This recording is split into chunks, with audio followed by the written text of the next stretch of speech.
Olá, gente. Bom dia, boa tarde, boa noite. Não sei que hora que esse vídeo está sendo assistido, mas eu vou cumprimentando vocês, dando um salve aí para minha galera, não é isso?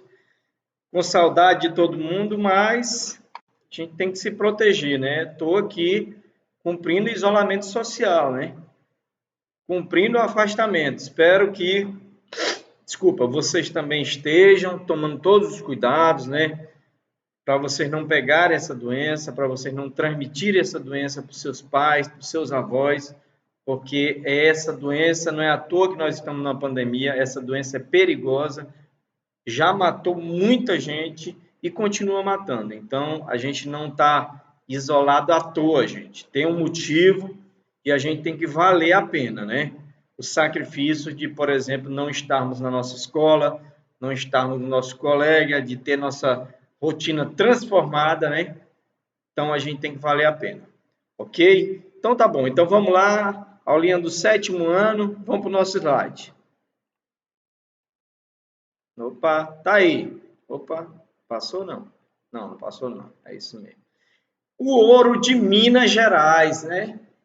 Você sabe que desde o começo, né, da colonização brasileira, o colonizador o português, ele chegou no Brasil, mas ele chegou no Brasil o tempo todo em busca de metais preciosos e de pedras preciosas, porque era o principal interesse deles em novas regiões era encontrar pedras preciosas e metais preciosos. Coisa que eles já tinham achado na África, né? Já tinham achado também na Ásia, mas, né, eles, quando começaram as grandes navegações, o interesse deles era esse também, não era descobrir novas terras para educar os índios, transformá-los em europeus, não. O interesse era econômico, pura e simplesmente econômico, era interesse econômico, era ganhar dinheiro, era ficar rico, era esse o interesse deles, ok? Então vamos lá. Em 1763, a sede do governo geral foi transferida de Salvador para o Rio de Janeiro, com o objetivo de garantir a fiscalização das minas, evitando o desvio ou contrabando do ouro e possibilitando a cobrança mais eficiente dos impostos. Ou seja, até 1763, a sede do governo geral, do governo que existia no Brasil, era em Salvador. Tanto é que Salvador é a primeira capital do Brasil, né? Então, era em Salvador. Mas o que acontece? Salvador já estava bem distante de Minas Gerais. E como eu disse para vocês, o interesse o tempo todo deles o interesse o tempo todo deles era no ouro. Então, no momento que se descobriu o ouro em Minas Gerais, então tudo mudou, né? Até a questão política. Ah, a capital em Salvador. Não, tira. Bota lá para o Rio de Janeiro, porque vai ficar perto de Minas Gerais, é fronteira com Minas Gerais, e lá a gente vai poder controlar a mineração, né? Já pensou? Salvador, hoje em dia, de Minas Gerais, ainda é longe, até hoje. Imagina naquela época, que não tinha automóvel, não tinha telefone, não tinha telex, né? Não tinha avião. Naquele tempo era só navio e a carta ia de navio. Então era uma distância, né? Então eles jogaram a capital para o Rio de Janeiro, não por causa da mulata carioca, nem por causa do carnaval, até porque nesse tempo não existia, né? Eles jogaram por interesse de fiscalizar o ouro que sabia de Minas Gerais, para não perder nenhum fagulho de ouro, né? Então era um interesse econômico, não era interesse, não, porque a população do Rio de Janeiro é uma população que merece receber a capital do Brasil. Nadinha. Isso é conversa fiada.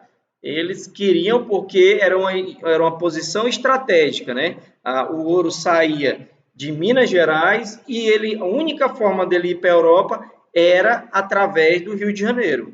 Então, tudo foi bem pensado, ok? E para quê? Para evitar o contrabando. O que é o contrabando? O contrabando era o ouro, por exemplo, ser extraído em determinado lugar e ele ir direto para o navio, ir para a França, para a Holanda, para a Grã-Bretanha e mesmo para Portugal, sem tirar parte da coroa. Por quê, gente? Porque o ouro, naquele período, todo o ouro que era extraído em Minas Gerais, no Brasil, mas principalmente em Minas Gerais, que era onde foram encontradas as maiores quantidades, por exemplo, o indivíduo tirou 5 quilos de ouro, né, em um mês. Né? Era possível tirar 5 quilos de ouro. Então, 1 quilo desse ouro era entregue para a coroa portuguesa, os outros 4 quilos o cara fazia o que ele quisesse. Ele fazia dente, botava na boca, fazia joia, dava para a mulher, dava para a namorada, dava para os filhos.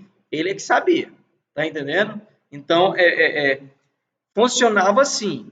5 quilos de ouro, 1 quilo era da coroa portuguesa. Então, por isso, eles fizeram toda essa estrutura, inclusive mudando a capital do Brasil, para evitar o contrabando, né? E para cobrar os impostos deles. Mas se a gente for analisar, gente, eles até que pagavam pouco imposto, né? Porque eles pagam um quinto. Eles pagavam um quinto, né? A quinta parte do que eles ganhavam, ou seja, dá aí quase 20%, né? E nós que pagamos 40%, né, do que ganhamos para o governo federal atualmente, né? Então, naquela época teve até revolta, né, em Confidência Mineira e outras, por causa dessa questão. E hoje, que a gente paga aí 40% praticamente do que a gente ganha, a gente entrega para o governo e não tem nada em troca, né? Então, comparações à parte, mas nesse tempo aqui a gente estava melhor, os brasileiros estavam melhor pagando o quinto para Portugal do que hoje em dia a gente pagando quase 50%, né, para o governo brasileiro não fazer nada, que a grande verdade é essa. Vamos lá, mas política de lado, vamos continuando aqui nosso slide, né? A mineração foi também a primeira atividade econômica a garantir a ocupação mais intensa do interior do território, estimulando a fundação de várias cidades, como Vila Rica, né, que hoje é chamada de Ouro Preto, e Cuiabá, que é até hoje a capital do Mato Grosso, né? Outra coisa também, gente, interessante, é que aqui está dizendo que é a primeira, olha aqui, ó, primeira atividade econômica a garantir a ocupação mais intensa, olha o detalhe, mais intensa do interior. Por que ele fala isso? Porque não é a primeira atividade econômica a ocupar o interior. A primeira atividade econômica a ocupar o interior foi a criação de gado. Mas a criação de gado não foi tão eficiente quanto o ouro, porque o ouro veio muita gente, né, querendo ficar rico, querendo extrair o ouro, né, querendo ter participação em mina, querendo roubar, né, querendo vender para quem estava ganhando, tirando ouro, querendo fazer negócio, né, querendo comprar ouro, querendo contrabandear, querendo roubar, né. Então, teve um grande fluxo de pessoas em direção a essas regiões do interior do Brasil, onde existia minas, com vários interesses, né. Não interessa qual interesse, mas muita gente foi em direção às minas. Então, foi muito mais eficiente do que a criação de gado. Porque a criação de gado, quem era que ia nesse caminho de seguir o gado? Era quem criava e quem ia comprar o gado. Acabou, é isso? Era só quem criava, quem cuidava e quem comprava o gado. Ok? Então, vamos lá. Muito bem, aí a gente vê aqui, gente, uma foto, né, mostrando mais ou menos como era o garimpo, né, de ouro, né? Você vê aqui os escravos africanos, né, aqui com bateias, né, que é tipo uma bacia que é para separar o ouro. Você vê aqui, né, uma espécie de uma esteira aqui, né, ó, recebendo a água aqui e os caras levantando um tapete. Até hoje existe esse tipo de mineração, gente. Da tal da lavra, né? Mas as mais modernas também se assemelham bastante a isso aqui, onde é usado essa tipo de esteira aqui, onde bota um tapete para tirar o ouro em pó. Aqui eles não dispensavam nada. É importante a gente dizer, gente, que nesses garimpos, aqui nessas lavras, o nome lavra já vem mesmo de lavar, né? Eles lavavam a terra, lavavam as pedras para tirar até o pó de ouro que tivesse é nessas pedras. Então, por isso o nome lavra, né? Então tá aqui, né? Você vê aqui lá em cima, né? Tem até mulher ali, né? Eles mexendo aqui no pé da cachoeira. Nisso aqui, gente, eles mudavam os cursos dos rios. Eles faziam um frevo, né? Em cima aí, destruíram muita coisa, mas nada se assemelha ao que se destrói hoje com o garimpo, né? O garimpo, ele é ilegal e ele é um crime, né? Um crime contra a natureza. Então, nós somos contra, temos que ser contra os garimpos, porque os garimpos destroem o meio ambiente e os garimpos é usado mercúrio, não nessa época, mas hoje em dia é usado mercúrio, que é um produto altamente tóxico, né? E esse mercúrio ele vai para os rios, dos rios ele vai para o organismo dos peixes, e aí quando a gente consome o peixe, não precisa dizer, né? O mercúrio vai para o nosso organismo também, podendo causar sérias complicações, até mesmo câncer. Então tá aqui, gente, são relíquias, né? Isso aqui era como Portugal fazia, ó. Isso aqui era o ouro que era fiscalizado por Portugal. Ó. Você vê que tem os brasões aqui de Portugal, aqui tem outro brasão, que inclusive esse brasão tem até hoje na bandeira de Portugal. Por quê? Você extraía o ouro, deixa eu voltar aqui para mim. Então, você extraía o ouro, aí o que acontecia? Qual era o processo? Dentro da tua lavra, dentro do teu garimpo lá, tinha um funcionário público de Portugal. E ele acompanhava, tira ouro, anotava. Achei aqui. O que era relatado, ele anotava. Só que acontecia, tinha muito escravo, né, que botava dentro do dente, né, botava na beirada da boca, né, enfiava debaixo do sovaco, né, em outros lugares, né, e ficava com aquele ouro ali, né, e ia guardando. Teve muito escravo que comprou a liberdade com ouro roubado, né, mas é assim. Então, mas o que eles conseguiam apurar que os escravos não roubavam, ou que os próprios funcionários não roubavam, né? Porque tinha um roubo mesmo, né? Não era só escravo que roubava, não. O escravo roubava, o capataz roubava, todo mundo que tivesse a oportunidade de roubar, roubava mesmo. Tá entendendo? Porque, infelizmente, a história do Brasil é assim, não é só no Brasil, no mundo todo onde tem garimpo, é assim que funciona. Então, mas tinha um funcionário de Portugal que ficava anotando tudo que se tirava. E aquele ouro juntava uma determinada quantidade e ou na própria lavra, no garimpo, tinha um lugar onde eles derretiam esse ouro, né? Por exemplo, 5 quilos de ouro, que foi o apurado do mês. Eles derretiam aqueles 5 de ouro, 5 quilos de ouro, todas as barrinhas, né? Eles botavam uma numeração, né, identificando, botavam aqui os brasões, né, os símbolos representando a coroa portuguesa, e lá mesmo ele já tirava o dele, né, tirava o da coroa portuguesa e entregava o do cara, né, todos eles com essas marcas aqui, para mostrar que o ouro não era contrabandeado, ok? Então vamos seguindo. Olha aqui, ó. Diferentemente da sociedade canavieira, qual é a sociedade canavieira, gente? Vamos repetir aí. Era a sociedade que cultivava cana-de-açúcar, principalmente no Nordeste brasileiro, na região onde hoje é Pernambuco, Alagoas, né? Então, essa é a sociedade canavieira, para você não ficar boiando, para você não ficar viajando na maionese. Olha, gente, estamos chegando aí aos 15 minutos, né? Legal, a aula está fluindo, né? Canavieira, cuja população estava essencialmente concentrada nas fazendas e engenhos, a sociedade mineradora era mais urbana. Daqui a pouco eu vou explicar. Dela faziam parte comerciantes, funcionários públicos, né, os amarra-cachorro, que era para denunciar, né, fiscalizar, profissionais liberais. Quem é o profissional liberal, gente? É o médico, o advogado, o contador, né? Isso são profissionais liberais. E milhares de trabalhadores escravizados, ou seja, quem dava o duro de verdade era eles, né?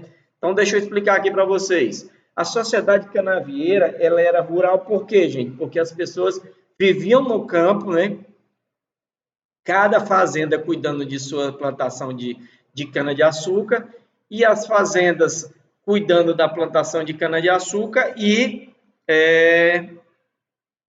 E lá mesmo eles resolviam, né? Faziam todos os processos, colhia, moía, transformava no açúcar e de lá mandava para os portos, ou seja, não precisava vir na cidade. Mas já no caso da sociedade mineradora era diferente. Por quê? Porque começou, em determinado lugar eles tiravam o ouro, mas formou-se as vilas. Desculpa, gente. Formou-se as vilas, as cidades próximas, e o que acontecia?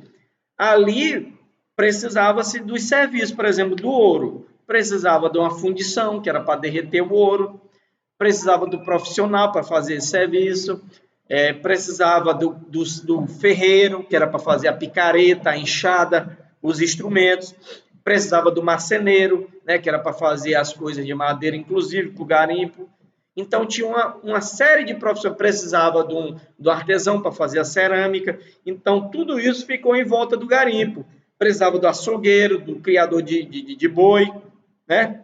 O funcionário público, que era para fazer o serviço da coroa, né? Que é o chamado amarra-cachorro, né? O amarra-cachorro da coroa, que era o faz-tudo, né? Era o puxa-saco, né? Então, esse cidadão, ele fazia o trabalho dele junto com os outros. Então, eles precisavam o quê?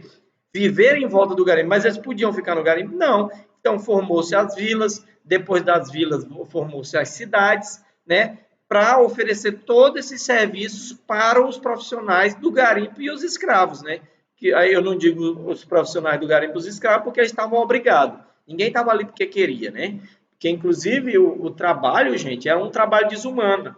Eu vou tentar botar aí para vocês, eu vou ver se eu encontro esse vídeo, um link aí de um túnel cavado pelos escravos. Era uma coisa, né? O cara entrava apertado, chegava lá, tinha que quebrar com a picareta, correndo o risco de qualquer momento toda aquela estrutura, todas aquelas pedras cair na cabeça dele. E ele só tinha uma escolha, ou ia ou morria, né? Ou apanhava até morrer. Então era um sofrimento, o trabalho dos escravos, né? Ficavam no sol quente, né? O dia todo, né? Quando esfriava, porque em Minas Gerais esfria, não é igual aqui, né? Que é quente o tempo todo.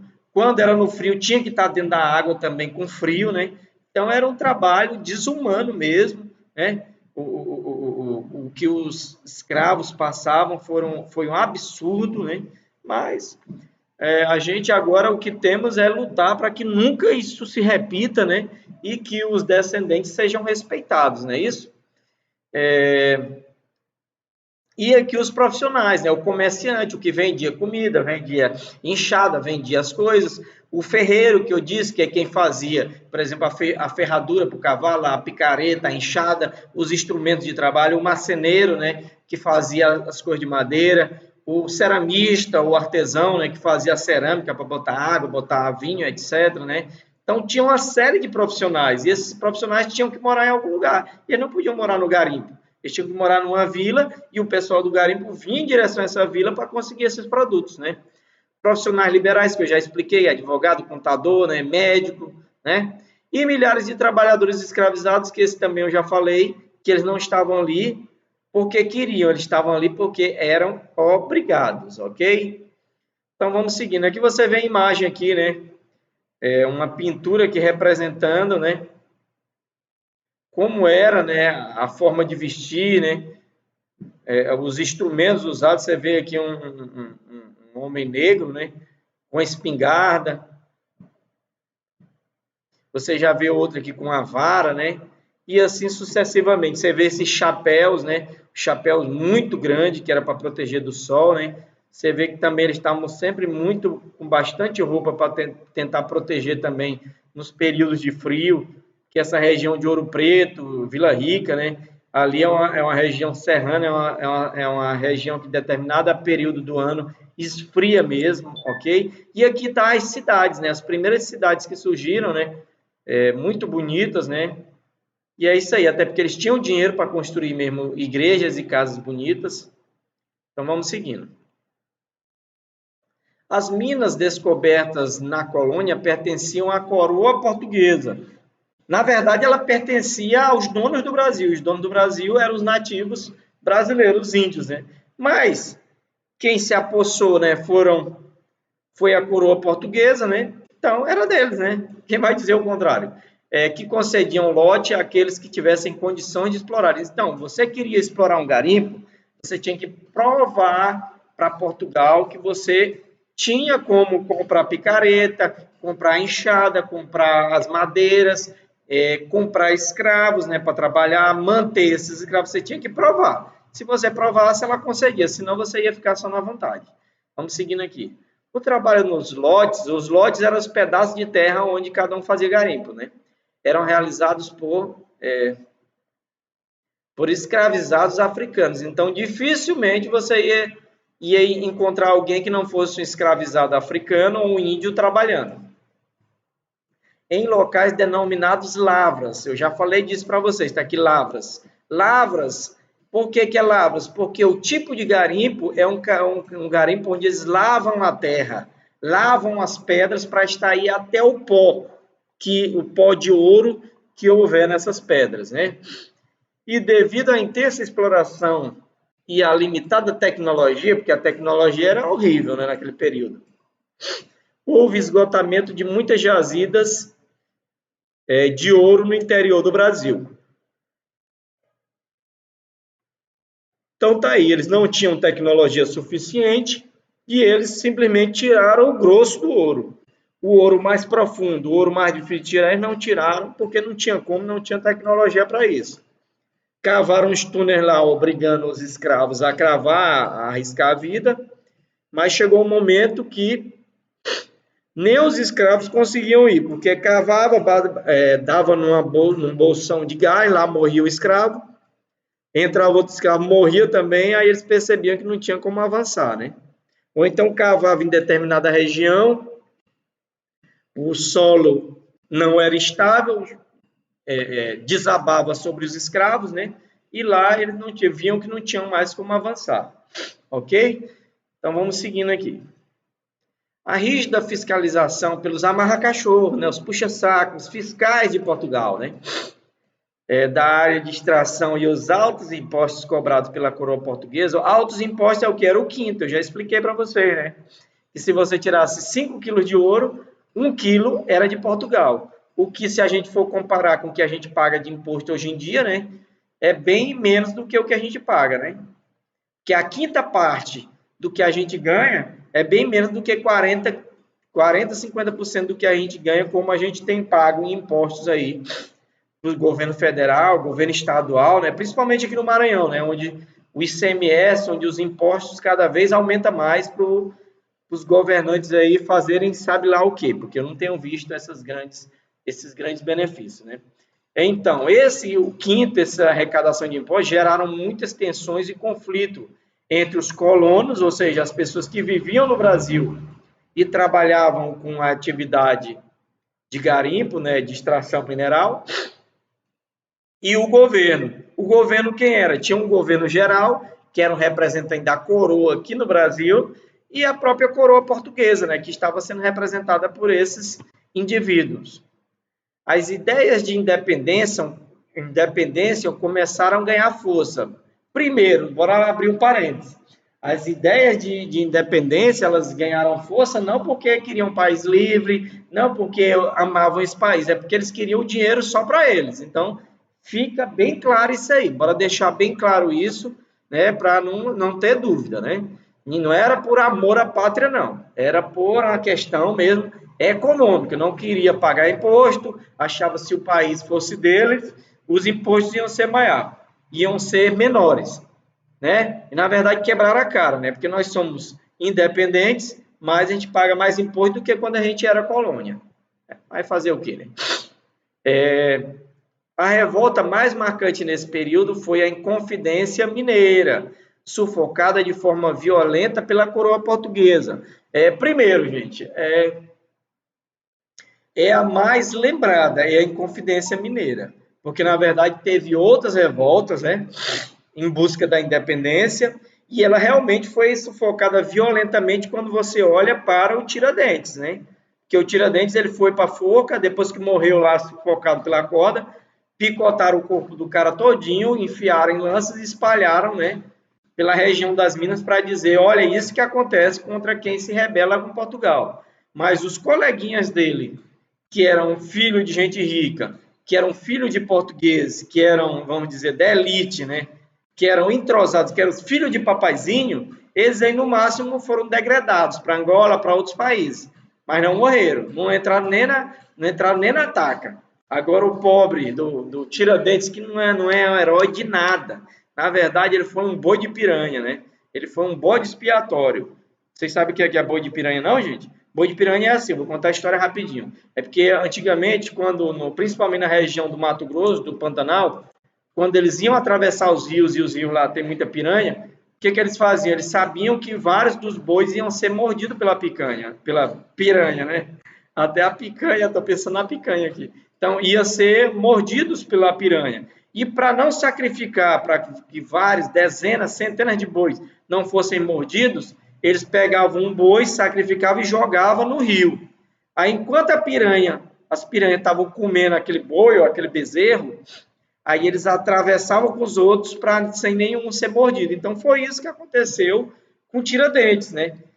Precisava mostrar, dar exemplo, precisava sacrificar alguém e dizer, não, pega esse aqui, que é o liso, que não tem família importante, enforca ele aí, vai servir de lição. Os outros aí, bora dar uma pressão neles, depois libera eles, que ele é filho um é filho do juiz, um é filho do advogado, um é filho do português, então vamos ajeitar e mata só esse aí mesmo para servir de lição. Tanto é, gente, que eu tive acesso a alguns textos históricos que eu pesquiso, né? Lá diz que quando no interrogatório de Tiradentes, quando ele foi perguntado, você participou da Inconfidência de Mineira? Você era um dos líderes? Ele disse, só se eu estivesse bêbado ou louco, né? Ou seja, ele negou, né? Não teve negócio de independência, morte, né?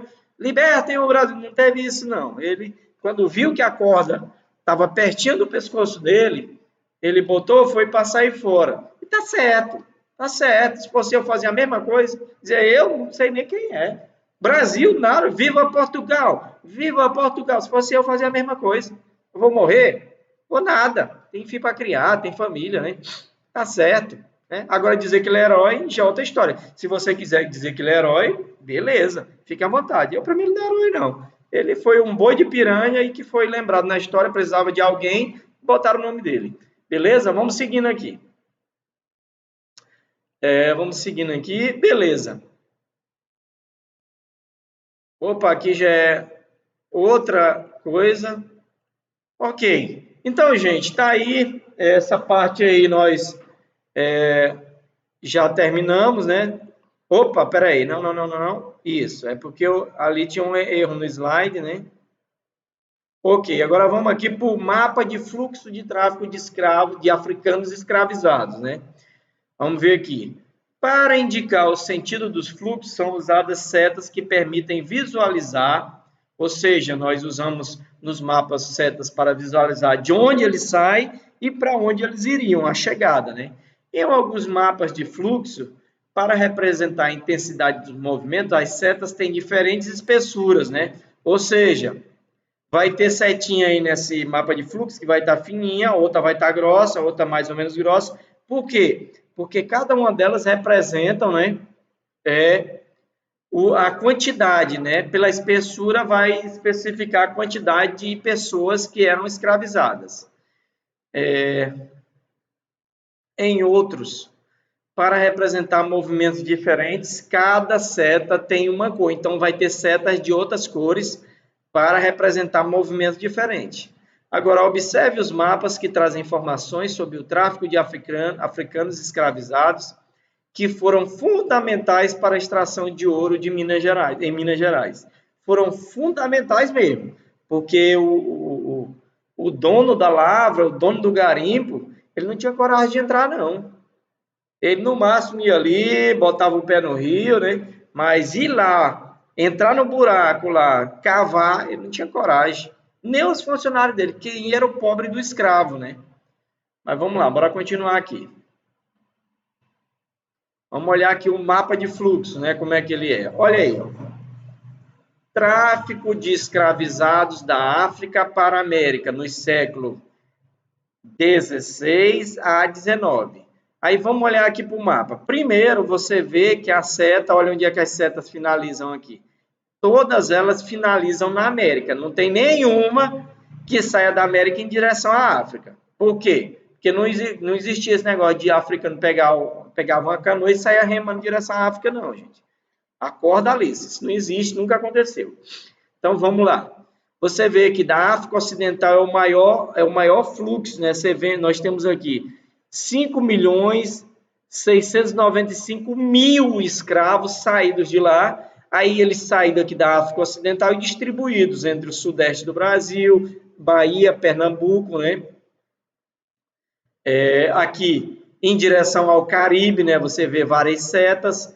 Em direção aqui a Cuba, né? Que a Cuba era uma grande produtora de açúcar nesse período também, né? E setas menores em direção aonde? Aos Estados Unidos, principalmente ao sul dos Estados Unidos, que era a região onde se explorava os escravos, porque vocês sabem que ao norte não existia uma exploração de escravos como, por exemplo, no sul.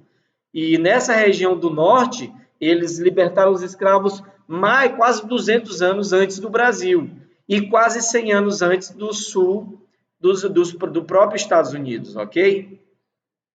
E aqui nós temos também, ó, a seta também indo em direção ao quê? Ao sudeste da África, porque lá existia um trabalho escravo na própria África, né? E também a Madagascar, ok? Então tá aí, você tá vendo aqui, né? E aqui a gente vê aqui a representação da seta, né? Desculpa, gente.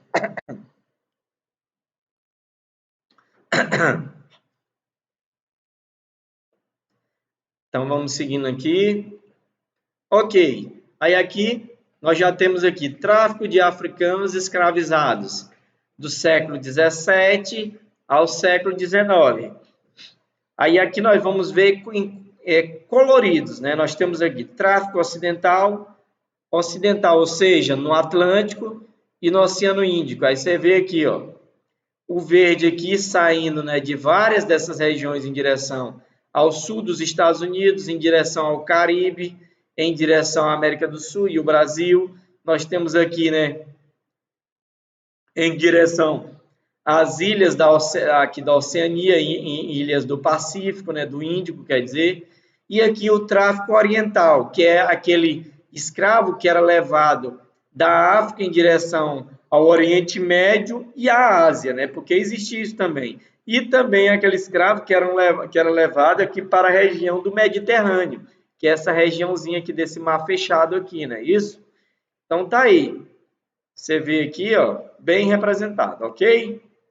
Muito bem, gente. Aí tem uma atividade que eu vou anexar junto para vocês. Eu espero que vocês tenham gostado. Opa, deixa eu voltar para mim aqui, para você ver minha cara. Espero que vocês tenham gostado da aula. Agradeço a audiência, né? Torcendo aí para que vocês estejam com saúde, que a família de vocês estejam com saúde, que estejam todos bem e que, se Deus quiser, no próximo ano, a gente já com a vacina, a gente já esteja na sala de aula, né? Porque esse ano eu não vejo possibilidade nenhuma da gente estar em sala de aula. Mas estou com saudade. Próximo ano a gente vai estar junto, em nome de Jesus. E peço a vocês, gente, sem negócio de estar na casa de coleguinha, se vai brincar na rua, bote a máscara para você não se contaminar dessa doença que está em Imperatriz, que está no mundo, para você não se contaminar, não contaminar a sua família, não contaminar seus pais, seus avós, para Deus o livre você não ter que vê-los doentes ou até mesmo mortos.